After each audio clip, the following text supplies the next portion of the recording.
Welcome to another episode of Heavy Muscle Radio. I'm Dave Palumbo, and I'm joined, as always, by Chris, the Technician Aceto, on this July 3rd, 2017 afternoon. And Chris, we are one day away from the 4th of July, which is kind of weird. It's falling on a Tuesday this year, and it seems a little strange. But I don't ever stop working, and neither do you anyway. So we don't. Holidays are meaningless to us, except maybe some of the restaurants we might go to are no longer closed. open. Can't eat out.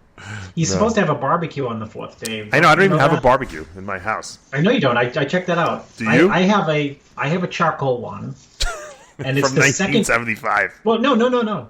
It's the second one that I've gone through in the 14 years in this house. The first one I used so much, the charcoal's just burnt a hole in the metal, and everything just collapsed on itself. Why don't you have a gas grill? Are you against gas, or you just don't want to spend the money? Well, I know I had cancer and probably shouldn't be having the charcoal, but nothing tastes like charcoal, right? Oh, so you just like the taste better of the charcoal Of grill. course. I mean, it's not like I cook out all the time anyway. But You're like my dad. I like doing the lighter fluid, you know. I'll put all those chemicals. I mean, how unhealthy is it? You got charcoal, which is made of, like, God only knows what. Yeah. And then you put chemical, fire, gasoline on it. Then you light it up, and it, goes crazy. And then you throw the chicken on, and you burn it to a crisp. I always, whenever I hear barbecue, I always think of the Eddie Murphy. I don't know if you remember when Eddie Murphy did that stand-up called Eddie Murphy Raw. He was talking about his uncle when they used to do the barbecue. He wore the red jumpsuit. Right. His uncle used to do the barbecue at the house, and he'd be like, Eddie, go get me some gasoline. We're going to make ourselves a fire. and they like blow up. Every year his uncle would blow up his backyard, with too much gasoline on. Like, he didn't want to use lighter fluid. He goes, get rid of that lighter fluid. What do you do with that lighter fluid? Get me the gasoline. Yeah. Well, you know what? Get me the gasoline. We gotta make ourselves a fire here. When I burn wood sometimes in the winter. Sometimes when I can't get the wood started, I've thought of using like lighter fluid. Versus I burned tax returns from 20 years ago and 18 years ago, as kindling to get the wood that's not dried out. That's the great thing about Florida. You don't need it to light any fires in the winter. Oh, it's a lot of work. Yeah. I used to do my dad, we had a fireplace in my dad's house, and I used to do my dad always did, but, toward the end, like, when I was getting a little older, he was letting me light the fire, all kids are pyromaniacs, especially boys. Oh, totally. So it was great. But my son had lit some leaves on fire with a magnifying glass like 5 years ago in the backyard. Yeah. Oh, really? That's giant magnifying glass. That's a good science project, yeah. Yeah, I did. So I sold my rental house. We closed. Oh, you did? Congratulations. Yeah, they wanted me to put some money in escrow for some kind of a permit. Like I needed after the storm, all the damage that was done, you're supposed to get like what's called a Hurricane Sandy permit. So no one gets one until they sell the house. And so I got the permit, but then it never was inspected. They wanted me to put They wanted me to put $20,000 in escrow. I told them go fuck themselves. Yeah, basically.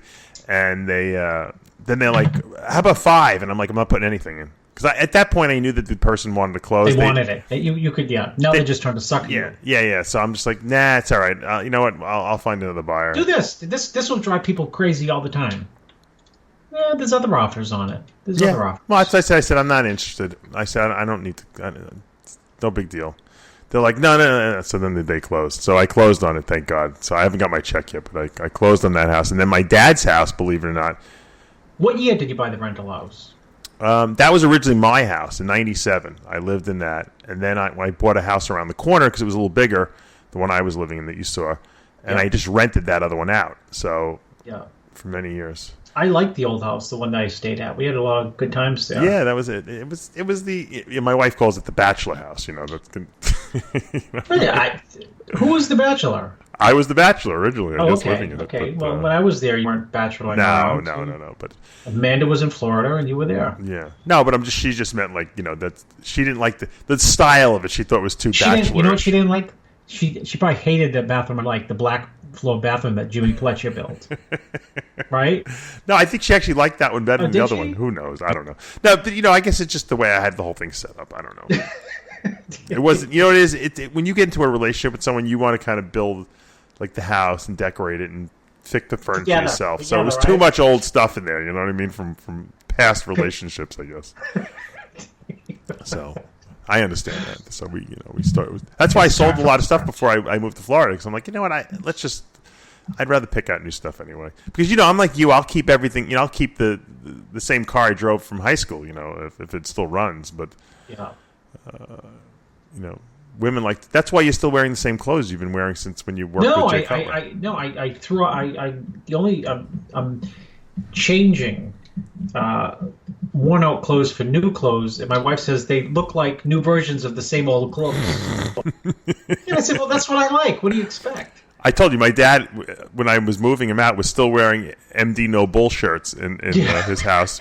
And I had I threw them all out finally. 85 years old. He's wearing an MD shirt. Yeah, now he's wearing like skull and crossbone affliction shirts that I used to wear 10 years ago. He's moved up to my newer hand-me-downs. Oh my in God, the hospital. that's funny, right? In the hospital, I should say, in the assisted living place. It's funny because when I go to see him, he says, I'm isolated here, and I'm like, there's a lot of people here, Dad. You go to all these meals. He's like, I don't know anyone here.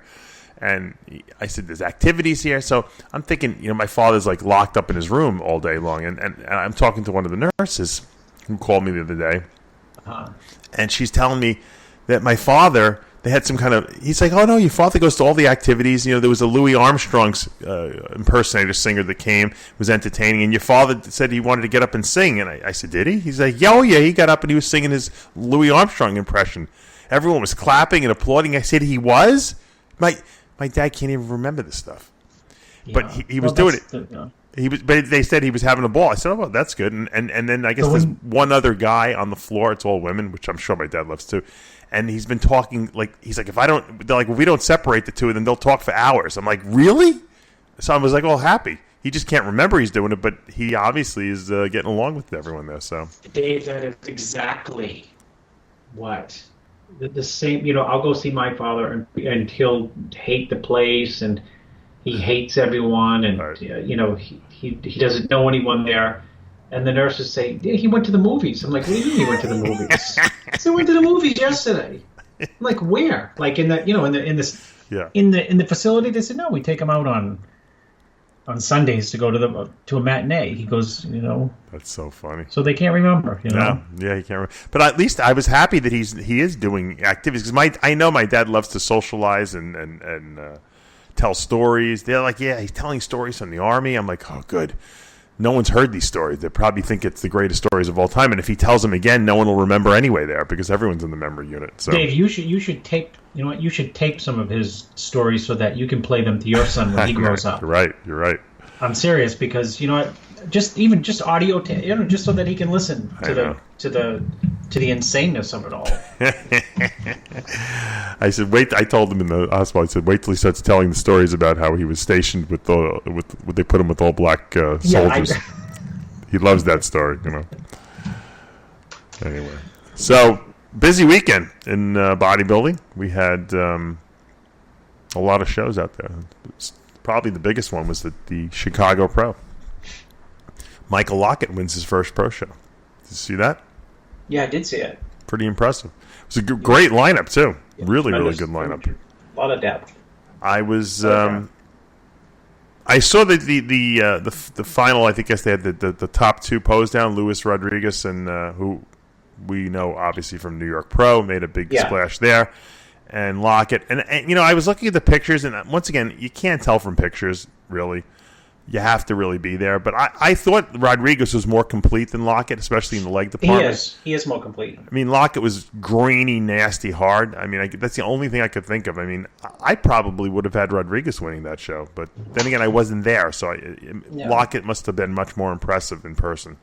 Well, I mean, isn't Lockett always more freaky in person? Whenever people have always talked about him in the past, I've always seen pictures and like, well, that's kind of weak, that's kind of weak, that's kind of weak. But when you see him in person, he's, for what he's got, his body, he's crazy full for his body that doesn't show up in pictures. And he's got shrink-wrapped skin a lot of the time. It's paper thin. Yeah. So that doesn't show up in pictures, This guy's done almost every show this year, too. I mean, he walks around in shape all the time. I don't think he even diets for these shows, to be honest with you. Maybe for 2 or 3 weeks, because he's hit. Think about all the shows we've seen him in this season so far. He's started, the Arnold in Ohio. He's been in everything pretty much. I don't think there was many shows he missed. And he essentially has looked very, very good all the way from the Arnold in Ohio. And he's placed at the top 5 at all of them. Yeah. So, and a lot of the shows was he probably should have been higher. When I remember when I saw him when he won the Team Universe. I'll never forget the story because Dave Lieberman called me up and said, "Wait till you see this guy in the Team Universe. He won my Natural Ohio Classic. We drug tested him. He passed everything." I said, "Really?" He's like, "Yeah, he's natural." I said, "Okay." So I saw him at the Team Universe. This is in the mid 2000s, and he just destroys everyone basically. Because he's like got striated glutes. He's got those big freaky glutes and calves and arms, and I'm like, this guy's unbelievable. And then he turns down the pro card. He doesn't want the pro card. He's like, "No, I want to win the nationals." So, like, this guy's out of his mind. He then the following year does the junior nationals. He wins that easily, and I'm like, "All right, this guy's gonna probably turn pro. He's probably right. He's probably gonna win the nationals." But he had some leg issues even back then. I think he had a knee problem, so one of his legs was always a little on the smaller side. And then all of a sudden, he disappears. And I don't know where the freak this guy goes. He does he does one show, and I don't think he did that well, but I don't remember. But he disappeared for a good 5 years. All of a sudden, when I'm helping Akeem Williams, when the year Akeem Williams wins the North American, Lockett pops up out of nowhere, and I remember that. And he's second. I'm like, where the freak was this guy hiding? How the hell did he come back and look so good? And the following year, he gets I think maybe at Nationals he got his pro card a little later that year. But I mean, we knew he had the talent. He's one of these guys that, man, I'm like saying, can you imagine if this guy focused on bodybuilding 100%, how good he could be when he was younger? I mean, and obviously he must be. The last 2 years he's been pretty focused because he's been competing a lot. I don't know what his training and diet regimen is like. We try to contact him. It's impossible to get in touch with him. To even do an interview. I'll reach out to him again. Maybe if he's listening to this, he'll contact me. And I've interviewed him multiple times in the early 2000s, and so we know each other. And he's just like an enigma. He's like one of these guys like you just don't know where he pops out. I remember he gained like 15 pounds in 12 weeks like last year before one of the shows he was doing. He went up 15 pounds of muscle. I don't know where his potential ends. To be honest with you, I don't know if he's still improving. I think he is. Yeah, I think he looked good here. The last show that he did, he looked. What was it? What was the last show he did? He looked. We thought he should have. I think we thought he should have won that show. Was that an Arnold show? Like Arnold Brazil or Arnold somewhere? Somewhere he looked really, really good. Yeah. Yeah. Better than the lineup, or the one where Johnny Jackson won. He looked really good. Was that Arnold? Yeah. Yes. South Africa. When they had them as the last call out. Yeah. Yeah, he looked very good there. I mean, like I said, he's always very good. I think this Luis Rodriguez is fantastic too. I think he's a diamond in the rough. Totally. He's a young Victor Martinez. Very impressive bodybuilder. He's got a good frame, big frame, and. I'd like to see you work with him. Actually, I don't know who he works with. He would be outstandingly phenomenal. Yeah, he's definitely a diamond in the rough, and I think. He might not be done this year. I mean, I think he'll definitely qualify for the Olympia. I think he'll go there and make an impression this year. Yeah. I think he's that good. You might be right. I mean, he beat Kevin Jordan. Yeah. Jordan finishes third. He looks all right. Jordan is going to be one of these guys that struggles with his legs his entire career. I just see it. I just think that's going to be his problem. He's a tall guy. He's got long limbs. He has trouble with. I don't know what if it's a training issue or if it's just because he's still kind of young, relatively. I mean, he should be able to bring those legs up, but I don't know. Some people just always have struggle with one body part, and it seems like he's one of these guys that just his conditioning, his muscle maturity has improved a lot. His presentation has improved. He's very well liked. He's got a great personality, and he just needs to bring those legs up more. And that's always these guys are gonna pick him off, when they have better legs, I think the only reason why Luis Rodriguez beat him was because of his legs.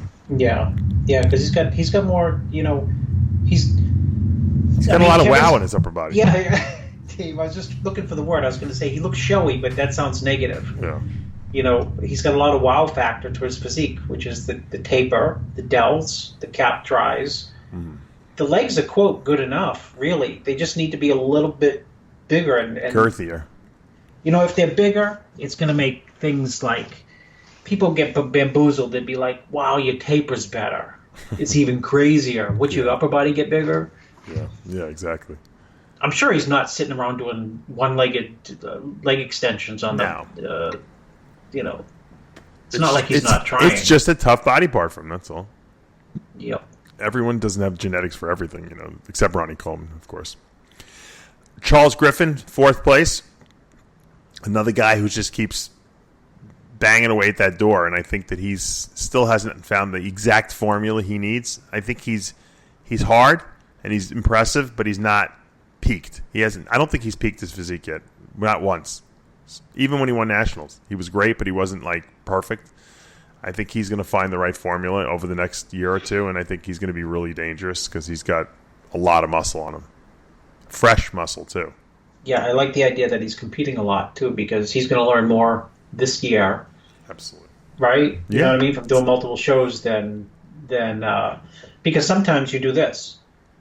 You do one show, you look phenomenal, and sometimes there's luck involved in peaking. Yeah. And, you know, you might look back and think, this is what I did, and realize, you know what? That's because all the stars lined up for that show. Mm-hmm. And you think you have a winning formula, but you really actually don't. I agree. I think you're right. I think stage experience is very important, especially earlier in your career. Obviously, later in the career, you know, most guys won't be doing 6 shows a year, except Flex Wheeler always did that, and Milos always did it. But nowadays, it seems like once guys kind of get their bearings set, they kind of just pick certain shows, and that's it. They don't hit a million shows. But I think it's a good strategy for him to get to the stage experience. Your guy, Reagan Grimes, made a very impressive 5th place appearance here. Were you happy? Yeah, not bad for 23. Yeah. Yeah, I was happy. You know, I was very happy. Meaning, tough lineup, and I liked the way he looked. I think it was the right way to look for his physique at this point in time. And he had asked me. Funny, people usually don't ask me, and I hate to answer, but I tell them the truth. You know, how do you think I'll do in the show? And I think about a week out, he asked me, how do you think I'm going to do? I said, top 3 or bottom 3. And that was because, you know, top 3 based on condition, shape, flow. Yeah. But if, you know, I don't want to throw him off the cliff, but, you know, let's say a Branch Warren type physique. Total extreme opposites, but not with the extent of the total muscle mass that, let's say, Branch has. In other words, they could just reward gnarliness, paper-thin skin. Right. And if there's 4 or 5 guys with that type of look, then that's going to crowd you way down the totem pole. True. I mean, you're right. It really depends on the lineup. Let me ask you this question. I didn't obviously see everything. Yeah, I haven't looked at all the pictures yet, but how the hell is Jeff Beckham finish in 16th place here? What happened to him? Did he get run over by a car? No, he wasn't in the show. Oh, is that? You think they just put him? Maybe they just listed him up. Oh, okay, all right. I didn't think that he would be capable of dropping that. I will say, I'm putting a horrible plug. Yeah. If Reagan, Sergio, and Sass were training in Kuwait, we wouldn't hear the end of it. But you got to put it in anyway. No, well, I mean, because it's true, right? Isn't it funny? Yeah. I mean, they'd be saying, "Oh, 23, Reagan, 3rd show, 4th show, whatever it is." I'm impressed with this. I think he's got a lot of potential, that kid. Well, you know what, you know what the secret right now, and I'm sure Reagan listens to the show. And I haven't even told him, but someone asked me about him. I think Jay asked me about him because Jay said BPI was thinking about signing him. What do you think? And I said, yes, sign him. Jay had asked me. This is when he just, I think, turned pro. Maybe he was 21. Right. And he said, good kid. Isn't that funny? That was a litmus test. Jay's litmus test. I think they, go find out about this Reagan. And I said, oh, yeah, good guy. Dave said, Jay said, level head. I said, level head. Those are the two. Good kid, level head. And I said, yes. So I think the point being is that I think right now what's working for Reagan is he's happy what he's doing and doesn't get suckered into putting too much stress on himself and trying to live up to what others expect of him and torpedo his career down the wrong path. In other words, a lot of 23-year-olds going into a first pro show with, a lot of social media hype would have just imploded. Yeah. Even with, say, like me helping them, they just wouldn't be able to handle it. No, you're right. And he's, he was fine. When I told him you'll be top 3 or bottom 3, he's like, yeah, that's what I figure. I mean, it's a good analysis, he said. Yeah. And I'll be happy just showing up on stage. You know what I mean? Being an IFBB pro at this age. Look, I always tell people, because I work with a lot of people, obviously, as well as you do, that you got to have fun up there. If you're not having fun, then you know what, guys? Don't do it. Because it's a lot of work and dedication to put into something if you're not enjoying yourself. You're going to ultimately fail and be miserable over it. And that's just not, it's not a smart move, okay? You have to enjoy what you're doing. I always enjoyed it. I hated when I didn't place well, but I loved the process. I enjoyed seeing my body change. I enjoyed doing the whole thing. Had I not, I never would have been able to sacrifice and put so much effort into what I was doing. And I think that's a point that people miss. I work with people. I'm sure you have it too. And 99% of the people I work with are very happy with what the relationship we have as far as coach to the student. They love the process. I could just tell. Even though some of them know that they're not going to win shows, they still put 100% effort out as if it's the Olympia. Then you have the people that are not happy, and these people. And I have these. I have a couple people. One person in particular, was breaking my balls this weekend about they don't think they got enough attention, and they had to write their own workout. Just like complaining about everything. And the people who complain about everything usually, to me, are the people who are just not. They're not happy. They want to be bodybuilders because they think it's going to make them feel better about themselves or get them some kind of a acknowledgement from their peers, but they don't really enjoy the process, and so they're always unhappy with whoever they're working with or what's going on. If they don't feel that they're being attended to on time or something like that, or whatever the case may be, they'll come up with all kinds of cockamamie stories in their head. And these people probably are not going to be successful in bodybuilding because they're not enjoying the process. And I see it a lot. I do, Chris. And I think that a lot of people are so worried about what other people think about them that they're really not. They're not getting out of the process what they should be. And a lot of people say, well, what are you supposed to be getting out of the process? Well, bodybuilding taught me discipline. It was the most disciplined thing I'd ever done. Dave, that is, you know what? If I could summarize what I learned from bodybuilding, it would be that sentence. Discipline, right? I mean, and if you would take that discipline that you've applied to bodybuilding and apply it to any other aspect of your life, it's all easy. It's easy, and you can't fail because there's nothing more that you could put into anything than bodybuilding. So I mean, I put the discipline of bodybuilding into RxMuscle, into Species Nutrition.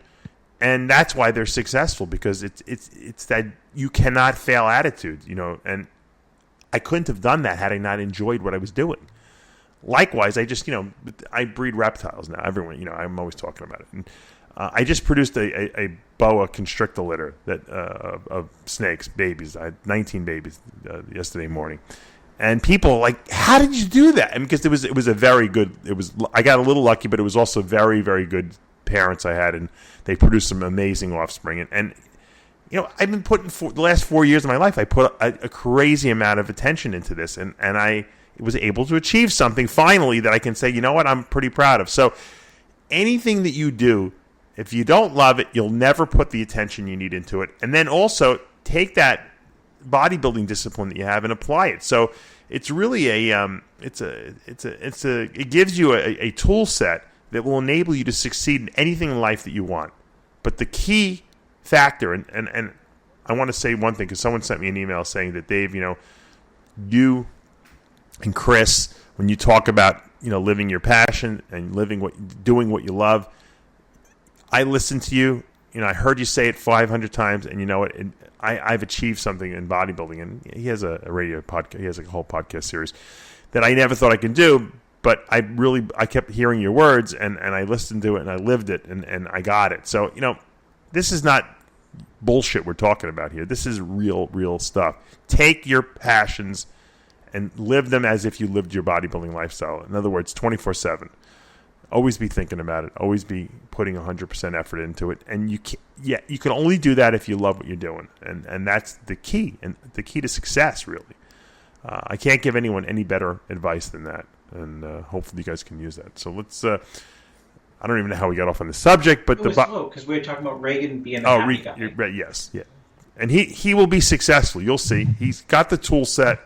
He's got the love of the sport. He will be, by the time I predict by his time he's 26, 27, he's going to be winning, major, easily winning shows. Probably on the Olympia stage at that point. All right. Well, 212. I filled his head up with bullshit yesterday that he was going to win Vancouver. So that's only in 5 days. There you go. Well, yeah, but I'm saying I'm talking about the big shows. I'm kidding. I'm talking about the big shows. Go ahead. 212 division. 212. Let's talk about Ricardo Correa. We've been featuring a lot on Muscle in the Morning, and it's funny because Corey Young is does a lot of the writing does all the writing for Muscle in the Morning, and so he calls a lot of these stories, and I'm like, this guy's really good, that we've been featuring, and I said, let's do more about him, and he came through. Tell me about his physique. What do you like about it? What do you think? How far can this guy go in 212? Clean lines, no gut, balance, thin skin. That summarizes his physique. That's all the summarization you need to realize that he's going to beat 95% of the 212 guys. Clean lines, thin skin, no gut, balance. He looks bigger than 212 to me. He doesn't look like he doesn't even look like he belongs in the class, to be honest with you. Well, I mean, that's what isn't that the irony? Isn't that the irony of thin skin, no gut, clean lines, balance? When you have balance, you look a lot bigger than you look. When you have thin skin, you look a lot bigger. It's like Dexter's got paper thin skin. Yeah. And a lot of times you see him, Lockett. Yeah. I mean, we're just talking about the pictures, and we're talking about graininess and thin skin and muscle maturity. In the pictures, maybe he doesn't come across, but when you see him in real life, you say, wow, that's like a 3D look. So, meaning you look bigger than you look, or than you actually are. So, yeah, he looks bigger than 212 because those are the, features that allow you to look bigger than you really are. And the funny thing is that second place finisher Alex Cabernero has the same physique, except just not as complete. True. He needs a little more size because he has a big structure, but very clean lines also, small waist. So they really. I mean, and these two guys. I mean, if you look at Charles Dixon, who finishes in third, Dixon's way bigger than these two guys, way thicker, way more dense. But maybe doesn't have the aesthetics of these two guys. Well, that's why Dixon's got to win or be third. Yeah. No. I mean, it goes back to like me telling Reagan, you're going to be top 3 or bottom 3. Depends on who's in the show. Right. You know what I mean? I mean, it's kind of an exaggeration, but if Dixon, if he won, people would say, "Oh, he killed the show. He's so freaky hard and freaky big." Yeah. And if he ends up third, you end up talking about him as not having the shape and flow of the first two guys. True. The craziness of it, you could take a whole nother judging panel, right? And Dixon would win. Yeah. No, you're right. I'm not saying that the guy who won did not deserve to win. I'm just giving trying to leave the impression that judging panels and who shows up sometimes make a difference. It's not like Coleman is in the show or Jay's in the show. You know what I mean? Like there's a unanimous straight first and everyone is in agreement. Well, Correa... I would have had Correa winning, though. Yeah, Correa won unanimously. And Dixon and Cabernero were only a point apart. So I'm assuming that there was a battle for second and third, really, with Correa, the unanimous winner. It's interesting when you see a lineup with Al Augusti, who finishes in 12th place. You got to say this is a deep lineup. Tricky Jackson finishes in 7th. So it was by no means an easy lineup. Dobromir Delev from Bulgaria finished in the 4th position. Kim Jo-ho from Korea in 5th. And Andrei Mozolani from Slovakia finishes in the 6th position. So it was a really tough lineup. And then Tricky Jackson does the Open Masters over 40 and wins that, which is, I don't even know why they hold these Masters. I guess it's just for good measure. But it was pretty funny that. But he beats who? Fred Smalls? Yeah, Fred Smalls finishes. So that means Tricky Jackson. Tricky would have placed higher in the Open. So there's a feather in the cap of the 212. The 212 level of sick condition is just sick, and that's a testament to it. Yeah. And Tricky, by the way, Tricky reminds me of Freeman right now, because Tricky's been competing forever. He's a very, very good bodybuilder. He's balanced, and when he's on the money, he's he can be deadly, but he's getting older, right? Yeah. So he's not like on the money. You know what I mean? He's competed a few times this year, and every show he's getting better. So he'll probably be better. Well, he's related to Dexter Jackson. They're cousins. So does that surprise you? No. Good genetics. No. Fred Smalls finishes 8th. Talk about that bloodline. Yeah, right. Tell me about it. He definitely got some of the good Dexter genes. That's for sure. I got to find out what the true relationship between them is, because like who's related to who. We got to do some. We got to do like a family tree. They do the side chest and the back double. There's a lot of fidgeting in the right. There's a lot of little nuances that go into the side chest, the front double. They whip it up. The back double, hands go over the head, slowly down, and they pop it and wiggle it. Right, they hit the shots the same way. Yeah, I don't know if that's probably just by Tricky, but copying. Yeah, I don't know. But Tricky, it's funny because Tricky's more entertaining on stage with his posing presentation. But Dexter is a master at executing the mandatories, which is where the whole show's decided. So Ramy does a good Dexter imitation, by the way. Oh, I didn't know You'll never that. see it, but he'll be too shy too. But he's done it for me. Yeah, it's meant to compliment. Of course, because he says Dexter. He says Chris backstage. He looks less than 212. I said, and then on stage, how's he look? He says 260. Backstage, less than 212. On stage, 260. Are you allowed to be talking to Rami? Isn't there a gag order on you? Well, there may be there's a gag order on Qatar. You saw that, right? No, I didn't see that. There's a blockade on Qatar. Oh, there is? Yes, Bahrain, Saudi, United Arab Emirates have a total land and sea blockade on Qatar, my favorite country. Yeah, I didn't know that. So there may be a blockade on my mouth. I thought there was a gag order on Aceto with the new Rami. Let me see. Hold on. Let me turn on my WhatsApp, because sometimes Rami says good morning, and I say, should you be talking? No, I haven't heard from him for a few days. So they must. The Olympia gag order must be implemented by now. What's going on, Rami? Is he starting his prep? Do you know anything about that? I know a little bit about it, but I think I signed a confidentiality agreement that I can't say much about it. But if you look at his Instagram, you can see who he's not working with. Yeah, I don't know who he's. I'm very. You gotta read between the lines. Yeah. So, we'll see. You think Kai Green will be in the Olympia? No. I don't think so either. Absolutely, positively not. But Does Kai Green think he's going to be in the Olympia? I don't know. I heard that there's talks. They're still in talks. So that you never know. There might be some negotiations. Still in talks. They extended an invite to him, and I think that AMI really wants him in the show, and I think that they might sweeten the pot for him. I don't know. That's the rumors I'm hearing. I hope they do. Maybe. Good for the sport. Isn't it funny? David Pecker's so close to the show, and yet he talks to Trump on a daily basis. Yeah. I mean, talk about no degrees of separation. They should get Trump to come to the Olympia. That would bring some notoriety to the show. I said that to someone, Dave, and I'm dead serious. They should get Trump to MC the Olympia. I'm sure Bob can sit down. He should just tweet about it. Just one tweet. One tweet, right? They'll get 1 million people watching. I'd love to get someone to hack his account and put in the Trump's tweet. Kai, don't be a baby. Get in the yo. That's right. Right, they should get Trump to give Kai Green a call. Listen, Kai, I don't have time to talk because I know you're very verbose, but I am the president now. Can you get your ass in the Olympia already and stop pussyfooting around? No. I do not think he will be in the Olympia. How long would would Trump talk to Kai if Kai started pulling one of those? Well, Trump would hang up probably. Well, yeah, because Trump, yeah, he doesn't have time to waste. Yeah, well, they both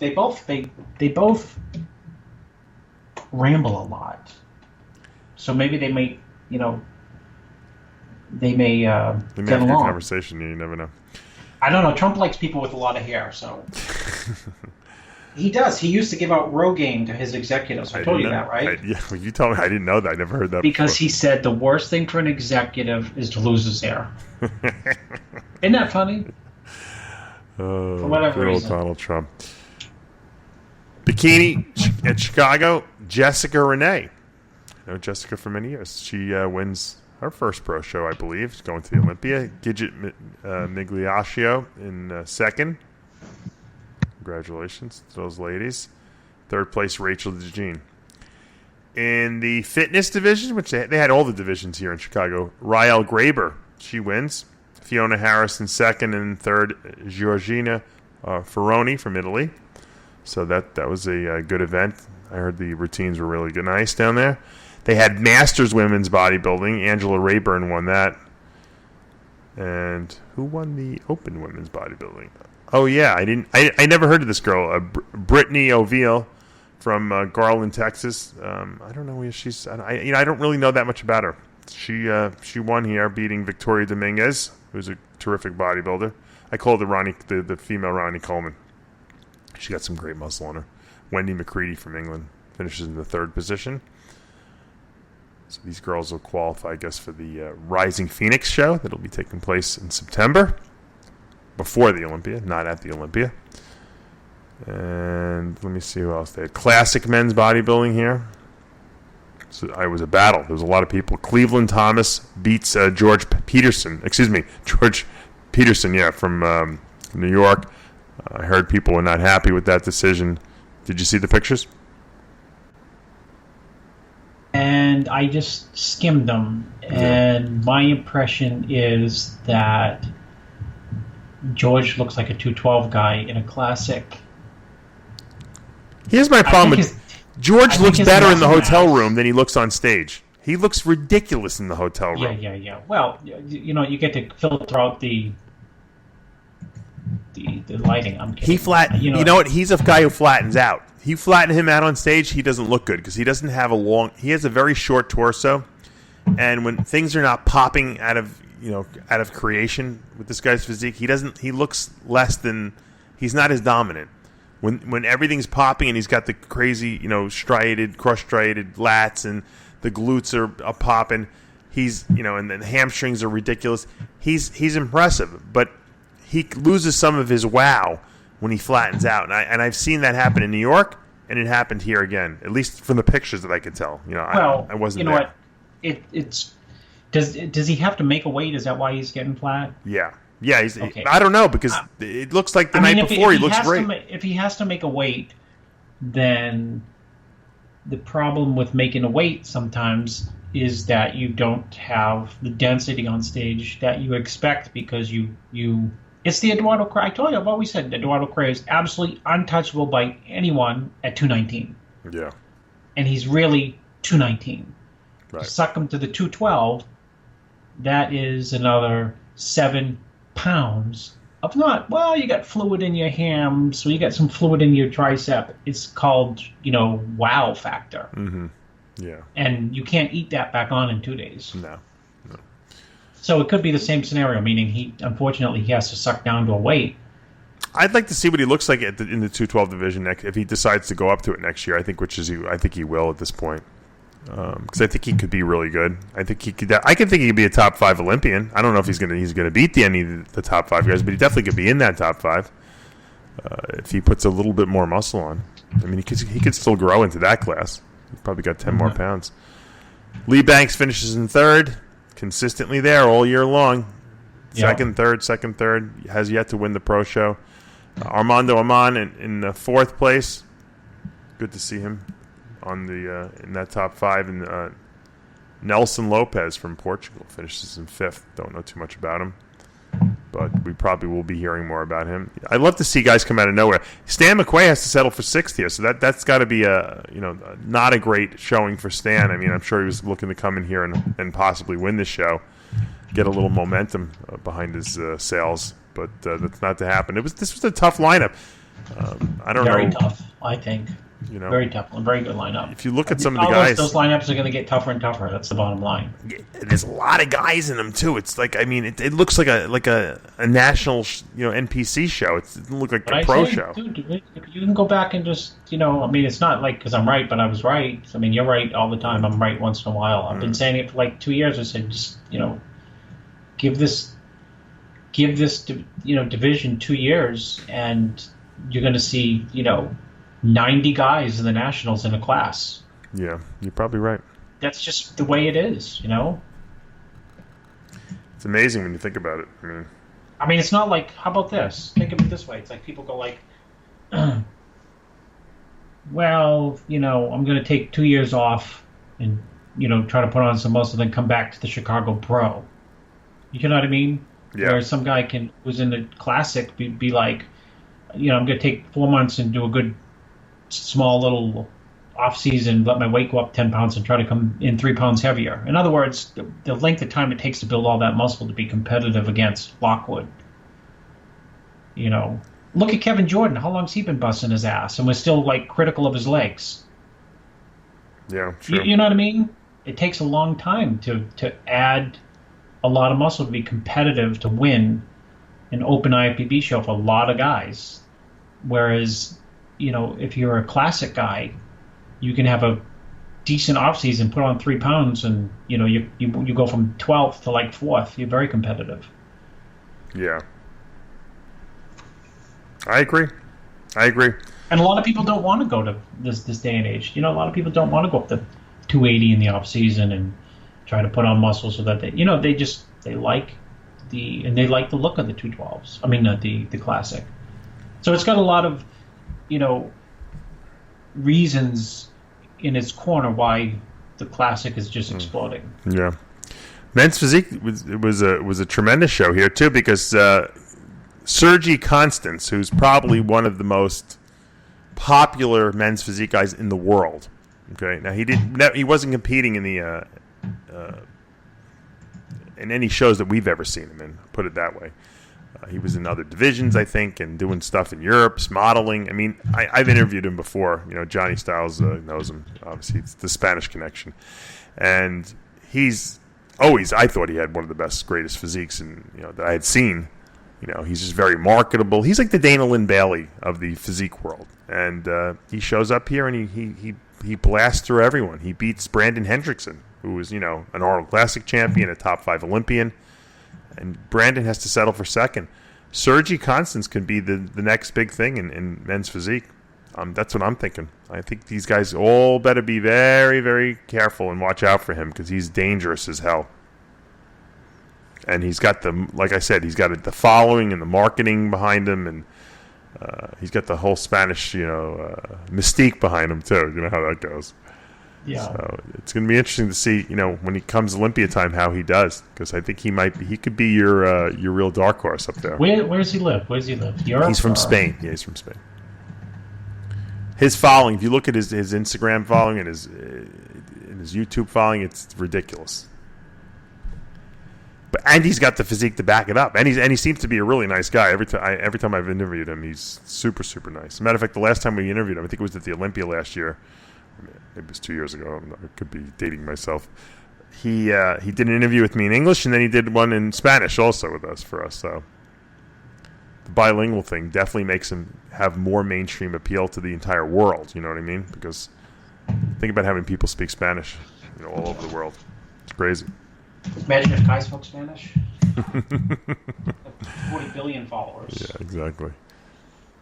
Tiffany Herbert wins the figure division in the pro show here. Jessica Canty in second place. Third place, Bojana Vasiljevic. Congratulations to her. Iron Mag Labs athlete.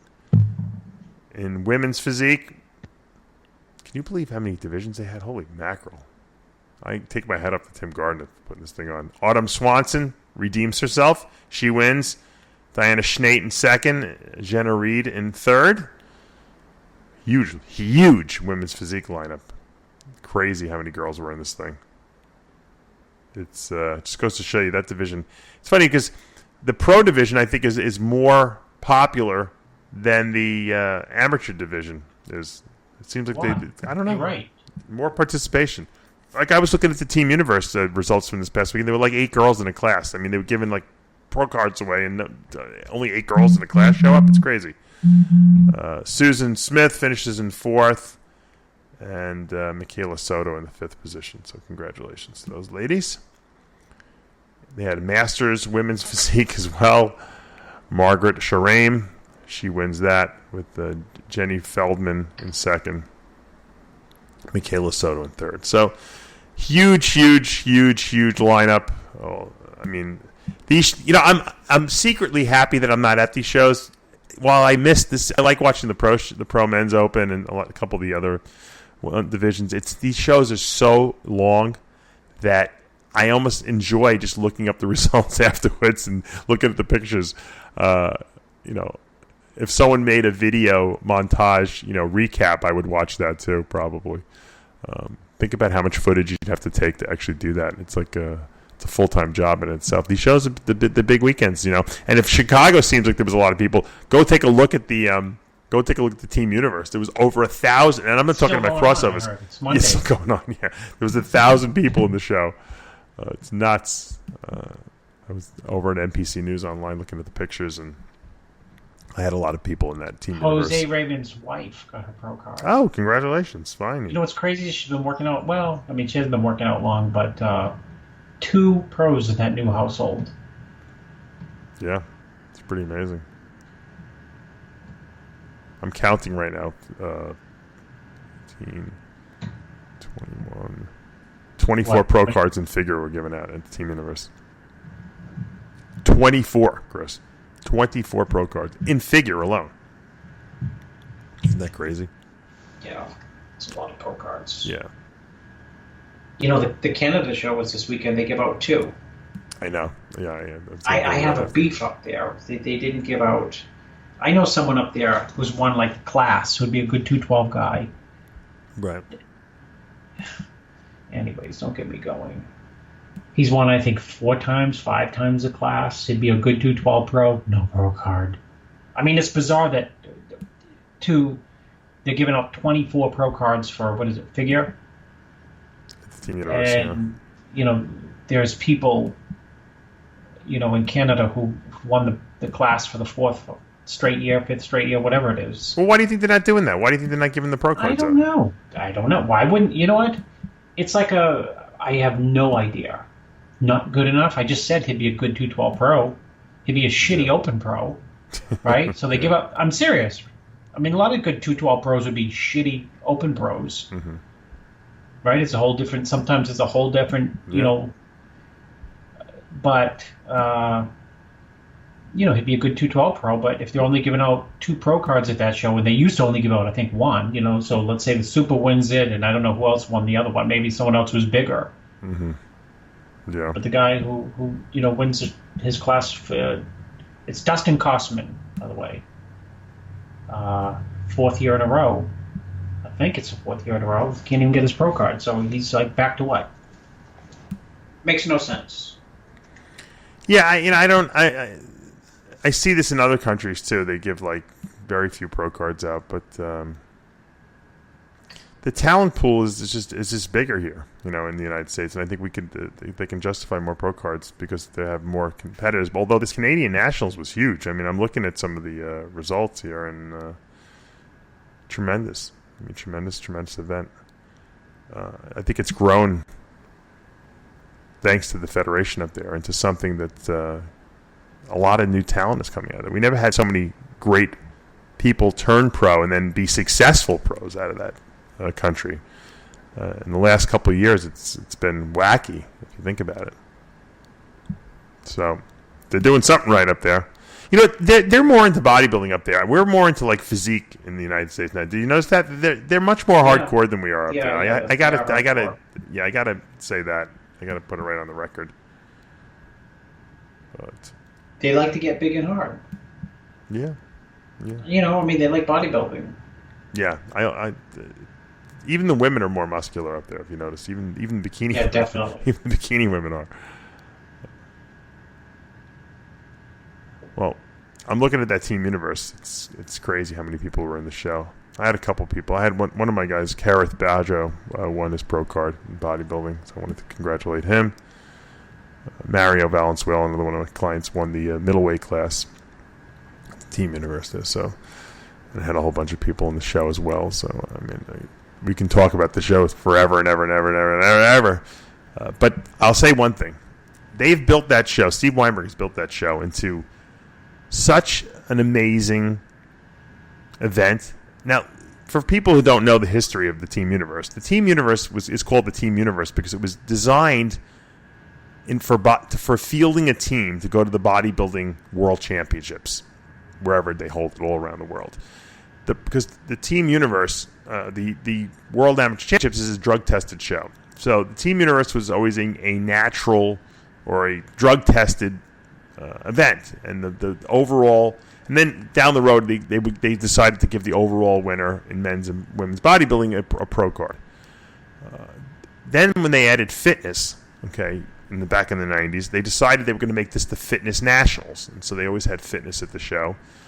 They've since done away with that, but then when figure came around, it was the Figure Nationals. Now it's just the Team Universe Nationals, if you want to call it such, and basically every class can earn pro cards, and they also have masters divisions there now. So I mean, to have 1,000 people at the show, which this was always a show that had very few people in it, it's amazing to see the evolution of the show and what it's become, and how many new pros get churned out of this event. And once again, you don't see very, very shallow classes. They're deep classes. There's a good talent pool. Yeah, it's probably very rich in New York, tri-state area athletes because, let's face it, it's easy to get to. But to me, this show it's probably a sleeper show still because people, it doesn't have the wow effect, Chris, that a USA Championships or the Nationals have. But I'm telling you, this is a show you sneak in and you get pro cards out of that you wouldn't think, because a lot of people just don't suspect that it's a show they should do. But I'm telling you, you got to put the Team Universe now up there with the North American and the Nationals in the USA obviously as the premier events in the NPC. Well, it can't. It's interesting.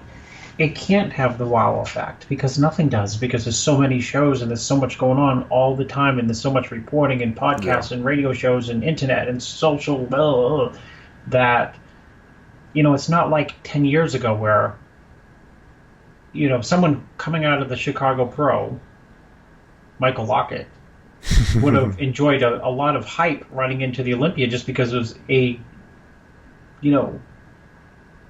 pro win. But now there's just so many shows and so much stimuli. Yeah. You know what I mean? So when it comes to the Team Universe, it's just like another show. Like, oh, got your pro card, good.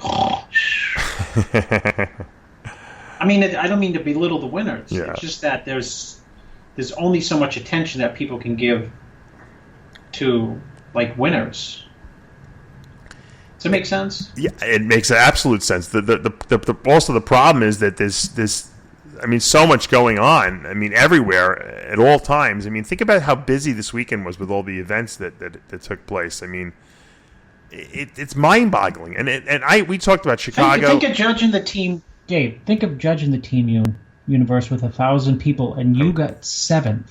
Yeah, I right? want to kill and myself. You go up to a judge and say, "Hi, what place did you have me?"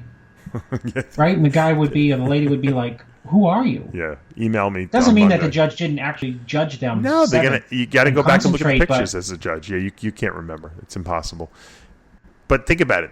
The Team Universe was this weekend with over 1,000 competitors. Okay, the Chicago Pro had a couple hundred competitors, plus the NPC event there.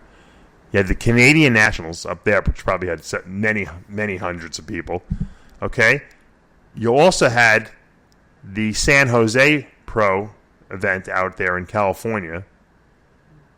There was a men's physique division, which was won by Anthony Woods, with Dean Balabas second, and Israel Dominguez from Mexico third. You had a women's physique event also out there. This would have been a great event for some women's physique people to really jump in and steal a win here, because it was a smaller lineup, obviously, because they already had a lineup in Chicago. Doina Gorin from Italy wins here. She goes to the Olympia. Trish Wood second, and Ana Luis Freitas from Brazil third. So, I mean, there's another pro show going on at the same time. There is also, Chris, a show. It's almost unbelievable. The Patriots Pro Show. It's another bikini show, which was won by Tamara Haddad. Took place on the weekend. And Frida Stern was second. And I just want to get the right name. Third place was Sayori Torres from Brazil. So, same weekend. And there was many more NPC shows also on this weekend. But the same weekend, you have 3 pro shows. Okay, one major national event, Team Universe, and then you have the Canadian Nationals also, all within the continent of North America. I mean, it tells you how big our sport really is, that you could have the kind of, I guess you could say, talent pool all compete on the same day. I'm blown away. That's why there's so many opportunities for people out there as coaches to make a living in our sport now, because there's so many athletes competing. Everyone needs a coach. It's fantastic. And that's really the reason why and I've said this before, why I started my Secrets to Becoming a Diet Guru course, and which, by the way, the next one is September 2nd here in Cape Coral, Florida. So if you guys are interested, sign up. Hopefully I will be functional, but I should be functional by then. Obviously I've been saying this, Chris, for the last couple of weeks. I'm getting my shoulder replacement surgery done on. Well, you're not getting a brain transfusion or. No, but but it's a physical type of thing. But I'll be fine by September 2nd. I mean, at least in a teaching sense. But I'm getting it done on July 10th. And for all my listeners out there, I will be answering emails. People are very nervous, my clients, because they're like, "Are you going to be able to get back to me?" I'm like, "I'll be fine." I'm sure the Monday I'm getting it done on the 10th there, I will be out of commission. Although I know myself, in the morning I'll probably be answering emails on the way to the drive to Tampa, which is 2.5 hours. Probably in the evening I probably will be out of commission. By Tuesday, I'm sure I'm not going to feel great, but knowing myself, I'll definitely be answering emails and trying to keep up with what's going on. So don't worry about it. I will. The good thing is that I'm being alone in the hospital for 3 days, because my wife Amanda has to go back, obviously, and take care of our son, and so I'll be sitting in a hospital in pain on Percocet. So I'll probably be answering emails like a bandit, Yeah, you'd be more efficient. I will. Because I'll have no one bothering me. I'm sure I'll be. It'll be tough because I have one hand I'll be using with my phone answering everything. But I'll have nothing but time on my hands, so I'm sure I'll be fine. It's like a little kind of forced vacation. Yeah. What else? Let me see what else I got. Let's take a commercial break. I got a lot to talk about. When we come back, we're going to talk about lottery fraud. Oh, I sent you that. That's right. I love that story. Excuse me. I know what you like. I knew you'd love that story. I love lottery fraud stories, because it's very, it's definitely, this is definitely going to be a movie of the week, no doubt about it. So stay tuned. We'll be back in 2 minutes. A legendary name in hardcore supplementation. Iron Mag Labs. 100% original, patent pending andro compounds. The most effective, hardcore, groundbreaking bodybuilding supplements in the world. Iron Mag Labs. Revolutionizing hardcore supplementation for more than a decade. Visit ironmaglabs.com. ironmaglabs.com. Hi, I'm Dave Palumbo, and I just had a protein shake made with Quest Nutrition's new salted caramel protein powder. And I can tell you this, it's on a whole new level.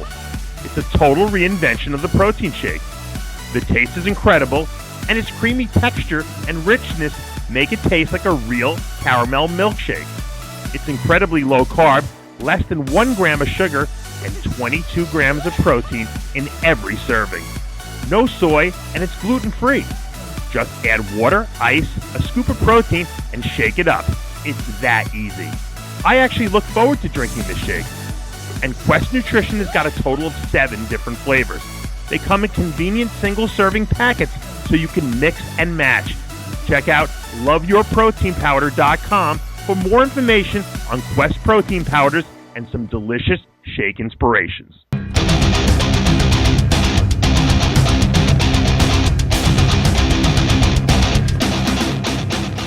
Welcome back to Heavy Muscle Radio. I'm Dave Palumbo, talking with the technician, Chris Aceto. And we're into July, Chris. Can't believe it already. I'm a week out from my shoulder surgery, mentioned earlier. And all is well in the world. July 4th coming up tomorrow. Well, do you do anything for... I know you mentioned that you like barbecuing, but do you do anything for the 4th of July? Not really. We stay around the house because we, ultimately... we want to spend more time together as a family. And, I get suckered into these things. Let's go, picnic here. And my kids would be like, why don't we just have a picnic in the backyard? I'm like, why are you guys so... Who came up with that idea? And they respond by thinking, what's it, a bad idea? I said, no, it's an incredible idea. Yeah. Versus...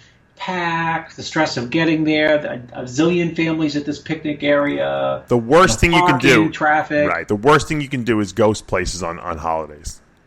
That's right. Because everyone tries to do that. It's a nightmare. Yeah. My dad quickly schooled me on that one growing up.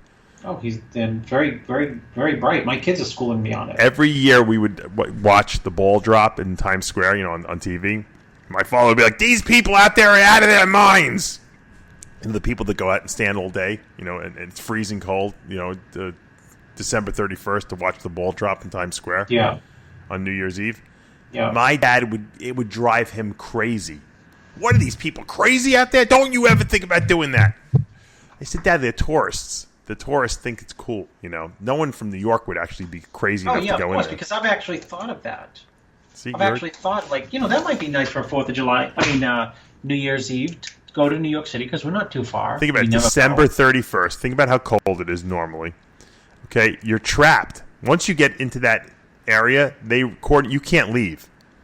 There's no place to go to the bathroom. If you're not drunk or on drugs, you're never getting through it. You're going to be miserable. You got it. Man. Yeah, a couple of my friends wanted to go one year. My father was like. First of all, I was on the same team as my dad on that. I'm like, who the hell wants to stand there in the freezing cold? But my friends wanted to go, and I'm like, guys, have fun. My dad's like, these guys, they're out of their minds. So, anyway. You know what? We were talking about becoming your father. You asked me that before the show. I pray to God every day that I know. But either my prayers are not accepted or I'm not praying hard enough or it's just all inevitable. Yeah. I chew like my father, which is the most annoying thing. No, I know. I'm afraid I do the same thing as well. And I get yelled at for it. But I guess one of my clients was listening to the show. Heard me talking about how, when I get out of bed in the morning, I make noises like my dad, like painful noises, like grunting and stuff like that. My shoulders. He said he almost spit his food out. He said he was laughing so hard because he does the same. His wife yells at him for doing the same thing. Sounding like his dad. It's inevitable. You become your parents. There's no way around it. It's an evolutionary certainty. Even people who don't know their parents become like their parents. They find out they meet their parents after 30 years of not knowing them, and they're like, "Holy shit, I'm just like my parents." Yeah, it doesn't even have. It's nothing to do environmentally. It's genetically programmed into you. Dave, you will notice things about Logan that you don't do. Amanda doesn't do. Your father doesn't do. Amanda's mother doesn't do. That your uncle does. And you'll say that is bizarre. He does. He picks his nose. Just something weird. Crazy. Did you hear what John McEnroe, the former tennis legend, said about Serena Williams? He said Serena Williams is the greatest women's tennis player of all time. And the NPR interviewer. Oh my goodness. What'd she say? Go ahead. She's like, well, what do you mean the best women's tennis player? Why are you qualifying it? Yeah, he's like, because she is. He said, but if she played in the men's, she'd be rated 700. Yes. So they thought that was a really offensive, sexist remark, and he's like, they asked him if he was sorry for saying it. He's like, no, it's true. It's bizarre that it got a lot of got a lot of play. It got a lot of play that he was making an offensive remark, and it's just. It wasn't it'd be really. like saying, Linda Murray, greatest female bodybuilder of all time, which I would consider the greatest. I do, for many reasons.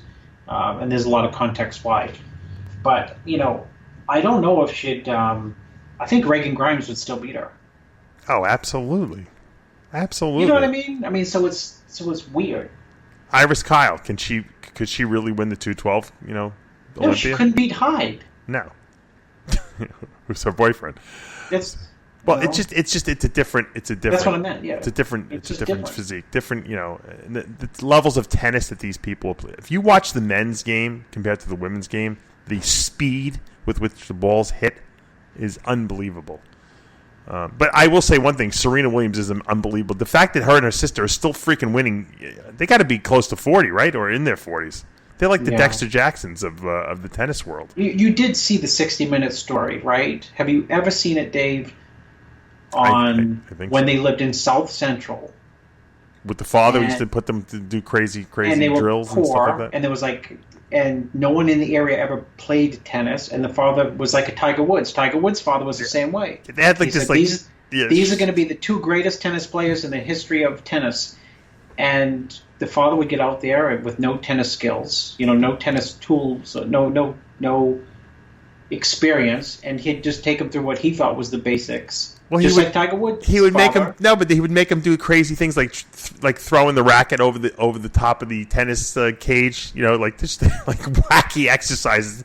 I remember they were interviewing some of these people, and they're like, we would watch these girls they were doing the jumping exercises, doing plyometrics with them, all these things that he would read in these books, and it worked for them. I don't know. Yeah, it did work. But who knows? It's crazy. Yeah, you never know. You never know. So now Dennis James has been making some statements about Rami lately. Have you read any of these or heard of them? Well, I've been told that he tells that he listens to the wrong people, and I wondered, is that me the wrong people? Because Rami was in the Olympia in 2013. He got. He was not in shape at all. He was not in shape at all in 14. He was not in shape at all in 15. I mean, go back and look. He was not in shape at all. If you consider the level of size that he had, he was miles off. Yeah, I think Dennis is talking about the Camel Crew because he doesn't really think too highly of them. Okay. I don't think he's talking about you. Dennis, and then Dennis knows exactly what he's talking about. Oh, what does that mean? Well, Dennis according to the he's full of shit. If he's talking about the Camel Crew, well, he's 100% right. Well, according to the Camel Crew, you didn't even do anything, right? They took over for the Olympia prep after. Yeah, well, that's why I prefaced the prejudging. show with Sass, Sergio, and Reagan, because for God forbid, if those guys were looking like they looked and training for 12 minutes in Kuwait, then they would be riding on the camels with the Kuwaiti flag, saying, "Look what we did." That's a fact. That's not my opinion. Yeah. I'm interested to see what's going to transpire with Rami. You've already predicted that there's going to be it's going to be a disaster, right? I'll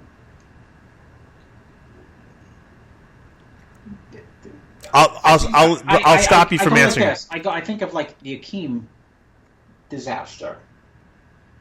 Yeah. Yeah. Well, you know what? I think of the John De La Rosa. John De La Rosa was on your show and said, you said, did it work for you over there? And I think he said, or someone, maybe he was on Ron Harris's show. You got that dig, right? Ron Harris? Yeah. And I think he said, Roman Fritz beat me. Yeah. That was his answer to, did it work for you? Look, I taped an interview last week with King Kamali. It's coming out this week. It might be one of the best interviews in a long time. I shouldn't say that. One of the most entertaining interviews in a very long time. because Kamali is not afraid. He says whatever's on his mind, and he has. I'm not gonna ruin it. You guys watch the interview. He has something to say about the Camel Crew and the whole Kuwait experience, and he's Middle Eastern out there, so he knows what's going on, and he knows all the players out there. Very interesting interview. Very, very entertaining. I was entertained by it. If I can be entertained while I'm doing the interview, then I know it's a good interview. So I promise you guys will enjoy it. I did an interview the previous week with Alicia Young, who is one of the bigger female bodybuilders on the circuit now. Still, she's also probably one of the youngest. She's only like 32 years old. She didn't place well at the Omaha Pro Show. She was like last place, and she came on. She was very disappointed. On the show, I pointed out to the fact that, look, I didn't think you deserved to win, obviously, but you certainly weren't last place material. And it's a couple a judge told her she needs to lose 20 pounds of muscle, which is just ridiculous. And I pointed out the fact that that's ludicrous, because if you're going to have women's bodybuilding and women's physique, there should be a distinction. The women's bodybuilders should be allowed to be bigger. They're trying to downsize the women bodybuilders now, and I said, I think what's going to happen, this is my prediction, is that they're going to come, that next year there will be no women's bodybuilding. There's going to be one class. I don't know what they'll call it, physique, bodybuilding, whatever. And I would like to see the Olympia, the women's physique Olympia, be restored to the old Miss Olympia name. I think they're going to combine the classes. I think they're done. I think that's it. Because if they're trying to downsize women's bodybuilding, then at this point, there's no distinction between bodybuilding and physique anymore. It's like trying to say, God. But it needed to be done. You and I said it. It was a reboot. They rebooted it. It's successful. People love women's physique. There's not enough bodybuilders to support the thing. The girls are almost exactly identically the same size now. There's not much difference. If Alicia Young is being told she's 20 pounds too big, then they're not interested in women's bodybuilding anymore. They want to make one division. And I think that's a great thing. It's lasted long enough. Put all the money from Wings of Strength and all the sponsors who sponsor women's physique, put it into one kitty, and you know what? You're going to have a very nice prize, Olympia prize, and all the other division prizes. Okay, with the combined efforts of women's bodybuilding and physique, and you will once again build a tremendous division like we had back in the heyday. So I think that's the answer. Now, I said all this in this interview. We've said it on the show and all the debate I've been talking about. And so Bob Ciccarello decided that he was going to comment on my interview because him and David Bay have that little show that they run. And it's I like David Bay a lot. I like Bob too, but they don't really have anything to talk about. So they talk about like what we do basically. Our show, and all the stuff because we're the only ones who really put out any original content. They kind of comment on like the content that's out there, whether it be bodybuilding shows out there or I guess our original content. And Bob claims that I didn't ask Alicia tough enough questions. Like I was softballing it to her. And you know me, Chris. I was trying to figure out. So I'm like, okay, well, I wonder what questions Bob thinks that I should have asked her. So I'm listening to the whole thing, and he never really said it. Although he did put me down and say that I have a terrible eye and that I don't know what I'm talking about because he thinks that he says that he probably never listened to the interview. He probably just listened to what his cronies told him about it because he thinks that I thought that she should have won, and I didn't say that in the interview at all. As a matter of fact, I told her, I said, you need to be tighter. I said, but you certainly didn't. I said, you certainly didn't deserve to be last place. I said, but you. So what was it an interview? Was he criticizing your interview skills? He's like, well, Dave asked a couple of good questions, but I was waiting. I was chomping at the bit, waiting for him to, ask the real questions. Well, what real questions didn't I ask? What questions did I ask? He's like, well, she said that the stage was very small, and that I talked to Jack Titoni, my good friend, and that wasn't the case. Well, how the hell am I supposed to know? I'm only going by what she's telling me, on the show. But the bottom line is that I didn't say that she should have won. How is that a bad eye? I said that she didn't deserve last place. I said that's the truth of the matter. That's the certainty of the matter. There's no way she deserved to be last place. Well, the certainty is that you should be glad that you and I have terrible eyes, Chris. We don't know what we're talking about. You can consider Bob Ciccarello as another loyal listener. Yeah. Well, you and I don't think he listened to the show. I think, like I said, I think his cronies told him about it. But you and I obviously don't know what we're talking about.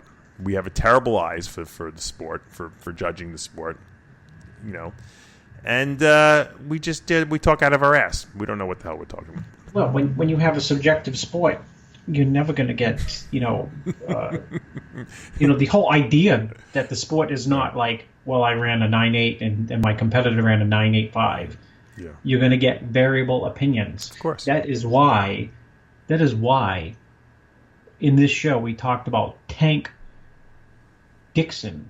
Yeah. Quote, had he won, we'd be talking about, or people would be talking about, or there'd be a consensus starting to coalesce around the idea that he won because of his freaky size and gnarliness. Yeah. But because he didn't win, people coalesce around Correa's, shape, flow, and thin skin. That's the nature of the sport. Right. It's a collective opinion. Well, Chris, that's the key word. We're not afraid to say our opinion, and so I think that's these other guys all just like they won't make any predictions. Listen, no one will. You notice no one ever makes any predictions. Top 3 or bottom 3. That's my opinion. We're the only one who makes predictions. Pretty good assessment. Yeah. In other words, it's opinions. Who else is interviewing the girl who needs to lose 20 pounds of muscle? Anyway, that was I thought that was funny. I still love Bob. I think Bob's. I told you. I said it last week. I said Bob's the best MC out there. Well, it's good for your show that he listens to it and dislikes it. Well, there's nothing else to watch out there. Does anyone else have any other good stuff to even want to be putting down and looking at? No. So, we're the only ones doing any original content out there. I mean, who'd you interview in the last 10 days? Go through the list. I interviewed Sass Harati was a great interview. Tremendous interview. The Golden Boy, Reagan Grimes. The girl who's got to lose 20 pounds of muscle. I can't even remember. I'm like, I need to go to a memory clinic like our parents. No, I can't even remember. I can't even remember who I interviewed. You have to go online to see who you did interview. Well, you did so many people. I'm serious. Who have you done in the last? I did. Pissed everyone off with one of the best Rich interviews Piana for the 9 millionth time. Yeah, one of the best interviews also this past week was the Sheila Bleck interview. Sheila came into the studio, and if you guys want to watch an inspirational video and really see someone who's passionate about posing and her sport, watch Sheila's interview because she's had a rough upbringing. She's had a lot of losses in her life. People she cared about recently. And she just channels it all into her, her bodybuilding, and she talks so much about the presentation aspect of the sport and how important it is. And you might not think much about that, and then you listen to the interview and you listen to her talk about it. You're like, holy mackerel, she's right. She's right. She's 100% right. And she talks about who she really loves. She actually gave a tremendous compliment to your client there. What's his name? Zane Watson. She thought that his posing routine was awesome at the Arnold. Yeah. Why? Because he's passionate, right? Yeah, because she felt his energy. You know what he told me? What? Oh, you got to see my posing routine. I'm like, of course I missed it, Dave. Because people say I've been working on my routine, yeah. And someone who was in the room with him, a friend of his, said, "No, you got to see it." And I said, "Well, what about it?" She said, "It's really passionate." Yeah. And I'm like, "Yeah, whatever." And then everyone's like, "Did you see the routine?" I missed it. Yeah. Sheila really loved that. I missed it because I was too lazy to leave the hotel room for the night show. She loved Ronnie's routines too, and Lavroni never rehearsed his routines. He just would pick music that he was passionate about, and he would just go out there and pose to it. And I thought he was full of shit. And it's funny. When I interviewed Kamali, and you'll hear this on the interview this week when it comes out. He said, those crazy routines he did.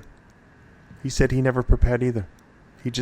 He said once he had the music and he listened to the music, he just went out there and did what he wanted, and it was crazy. Who's Kamali's top 3 guys he goes after? Because I know he loves drama. we talk about everyone. I got news for you. He skewers a lot of people out there. And a lot of the people I'm friends with. But look, it's Kamali's opinion. So well, he goes after your buddy SR out there too, Sean Ray. Oh, I'll have to listen. I'll go on the YouTube site and give it 10 stars. I'll go on it, right? So we had you had on the show too. I don't know. Go ahead. No, go ahead. Who else you have on the show? No, I was just going to say we had Drew Borden on, who works for Big Drew, who works for Rich Piana. Yes. And he's one of their sponsored athletes. Black man. He's going to be doing North American. Looks really good. One of the biggest, freakiest guys in person. Very impressive. And he says Rich is not a racist. He doesn't believe he is. And it's a pretty interesting interview. So you might want to check that out. Obviously, we had the Mack Truck interview where he says that Rich is a fake, but he really doesn't think Rich is a racist. So that's interesting. He put the video out, but he doesn't really believe Rich is a racist. He's the one who released the tape, but he thinks that Rich is a phony. So everyone's got their opinion on Rich Piana, and everyone keeps asking me, why do I keep putting this stuff? I said, people keep contacting me. They want to come on the show and give their Rich Piana, and I think they're relevant. I mean, the ex-girlfriend contacted us, and I told her I'm not interested because I'm not into relationships. If I want people in our industry who have relevant interactions with Rich to give their opinions. I mean, Rich was on the show and he gave a terrific insight, and I thought it was relevant to put a guy who works for him on the show because, I mean, he's a black man. If the guy thought Rich was a racist, he'd tell him to go F himself, and he wouldn't work for him anymore. So that's a relevant interview. Mack Truck, who put the tape up, is a relevant interview because he put the tape up. I want to know what he's the one who had the fight with Rich at the LA Fit Expo. So that's a relevant interview. So people might be sick of the only people sick of these interviews are the ones who are Rich Piana fans. The Rich Piana fans don't want to hear any more about it because the fact that you're talking about it again is just making those people. Of course, I'm pissing them off again. Yeah. That's fine. That's fine. That's fine. Oh my God. What else? Oh, the lottery guy. I got to talk about the lottery story. So this computer guy who writes computer code, figured out. There's so many geniuses out there. The code. Go ahead. Yeah, he writes code for all these lottery. It's like having It's like having the keys to the bank, and knowing what the codes are to the safes. Yeah. Or to the cameras. Guy's name is Eddie Tipton. And he publicly acknowledged his lead role in the scheme. What he did was he basically rigged the lottery ticket things on 2 days out of every month to have a certain, I guess, outcome. And then he paid a couple people because he couldn't do it himself to cash the tickets in, to go cash these tickets in. Now, the scheme probably would have worked had he done it once, but they got greedy and they kept doing it. And you always see this over and over again. Greed destroys all the greatest schemes of all. It was the greatest scheme of all time. Just do one freaking jackpot, and that's it, No, because you know what would happen? On the jackpot, Dave, we talked about this before going. I told you before we went online.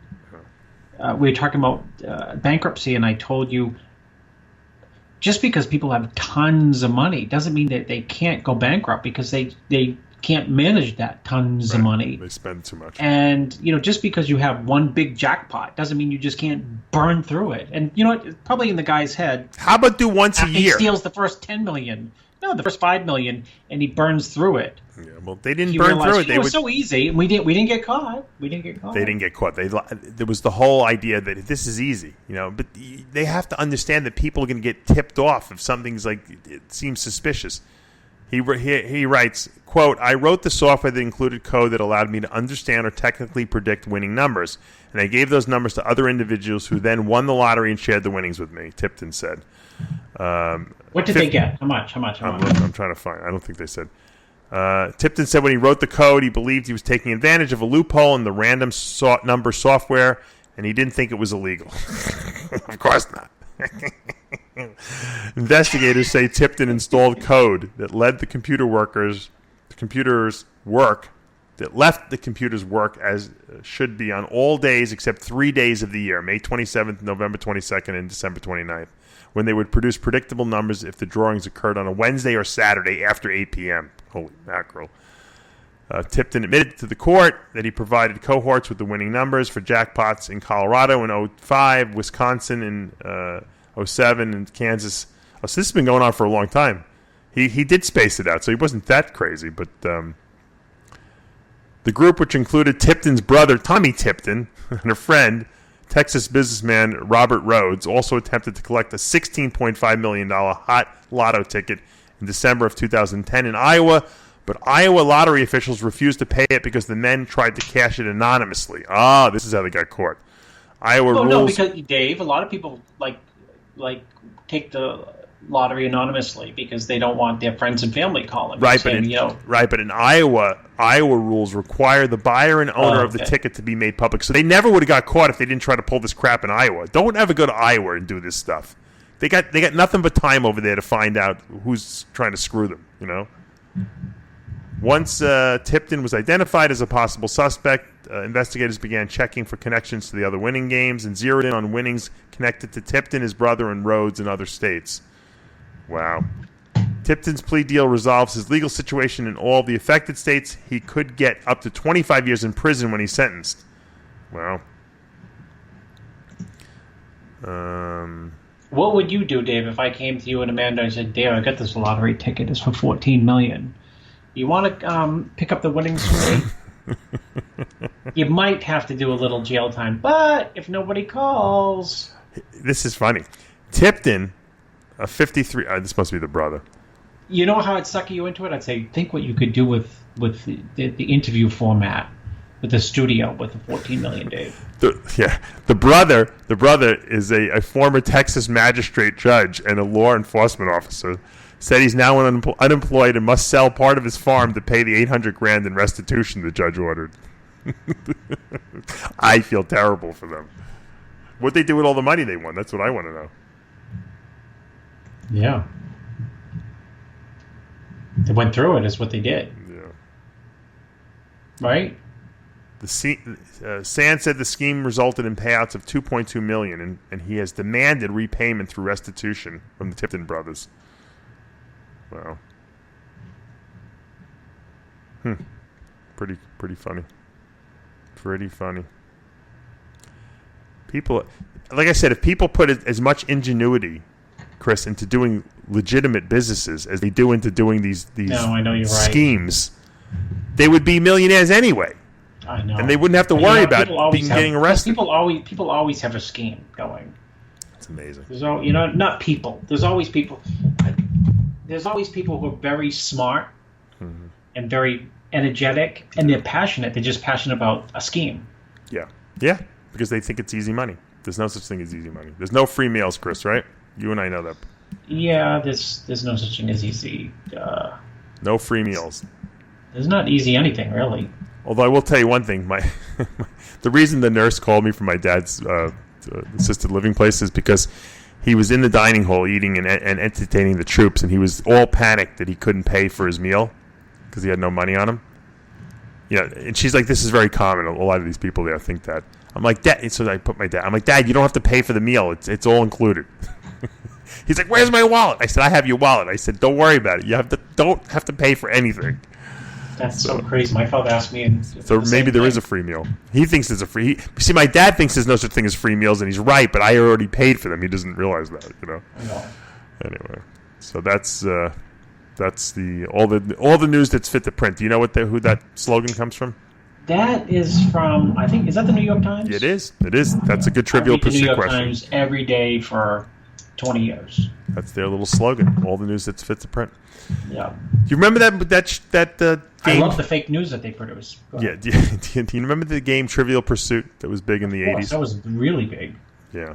They probably still have it today. That's before computers, when people actually had to interact with each other and play games in person. They had a bodybuilding Trivial Pursuit game. Did you know that? They did? No, I didn't know that. You ask Ed Connors. It was Gold's Gym had their fingers in it somehow, and they used to, or Weeder did, and they used to sell it, Dave, at Gold's in Venice, and it looked like the Trivial Pursuit board. That's it was a great idea. And it'd be like, who made it?